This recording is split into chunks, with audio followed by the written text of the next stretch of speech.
యాదగిరి కంటే కూడా గొప్ప ప్రసిద్ధి ఉన్నటువంటి క్షేత్రం ఇది భద్రాచలం. పురాణాల నుంచి మొదలుకుంటే మనకు రామాయణం నుంచి మొదలుకుంటూ ఉన్నటువంటి ఒక పవిత్రమైనటువంటి ఆలయం, చాలా విశ్వాసం ఎక్కువ ఉన్నటువంటి ఆలయం.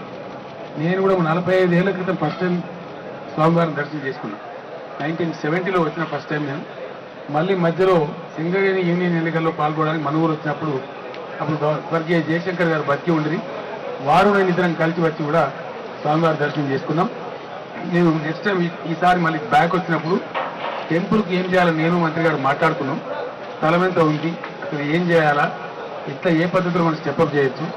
ఈ సుందరమైనటువంటి గోదావరి తీరాన్ని ఒక అద్భుతమైనటువంటి పర్యాటక ప్రాంతం, పర్ణశాల, భద్రాచలం ప్లస్ గోదావరి నది యొక్క అందాలు వచ్చిన వాళ్ళు ఆస్వాదించే విధంగా ఒక ప్యాకేజ్ లాగా చేయాలని చెప్పి నిర్ణయానికి వచ్చినాం.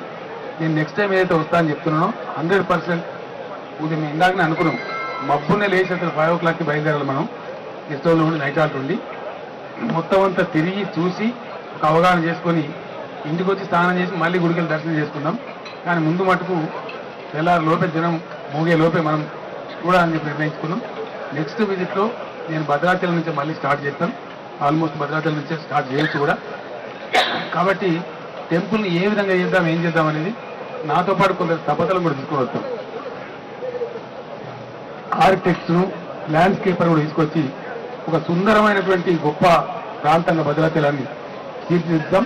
ఆ ప్రకారంగా ప్రధానమంత్రితో కూడా నేను మాట్లాడతాను. ఏటపాక కానీ, ఆ పురుషోత్తమపురం కానీ, ఎటపాక ఎగ్జాక్ట్లీ వాటన్నిటిని ఆ విలేజ్లు ఆంధ్రాకు అవసరం లేకుండా తీసుకున్నారు. అప్పుడు ఆదరాబాదరాగా చేసిండు. దాని మీద I will take up with the prime minister. తప్పకుండా మాట్లాడి ఆ స్థలాలు భద్రాచలానికి వచ్చినట్టయితే వాళ్ళకేదైనా అవసరం ఉంటే ఇంకేమైనా ఒకటి వారనో పోలవరానికి అడ్డం లేకుండా వాళ్ళు అనుకుంటే ఆ సహకారం కూడా చేస్తాం. ఈ పద్ధతిలో మనకు అవసరం ఉన్న దానికి అనుగుణంగా దాన్ని కూడా మాట్లాడతాం, టేకప్ చేద్దాం.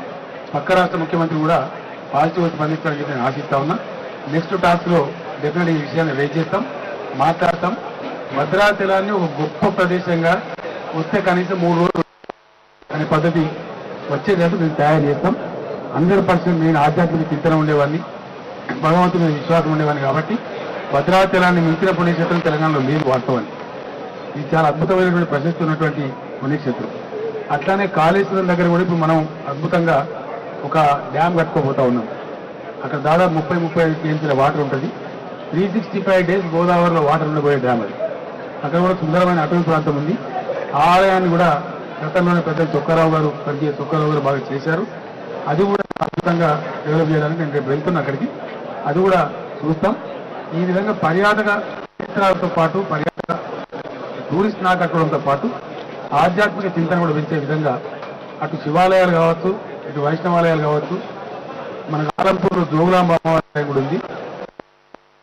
వాటిని ఒక మాస్టర్ ప్లాన్ చేసుకొని అన్ని కూడా చేసుకుంటాం, ముందుకు పోతాం. Thank you so much. మంచినీళ్ళ ప్రాజెక్ట్ అంటే ఎంత కరువు కాలంలో, ఎంత కష్టకాలంలో వర్షాలు పడ్డా పడకపోయినా ప్రజలకు 365 రోజులు ప్రతిరోజు ప్రతి ఇంటికి నల్లాబెట్టి నీళ్లు దాగించే కార్యక్రమం వాటర్ గ్రిడ్.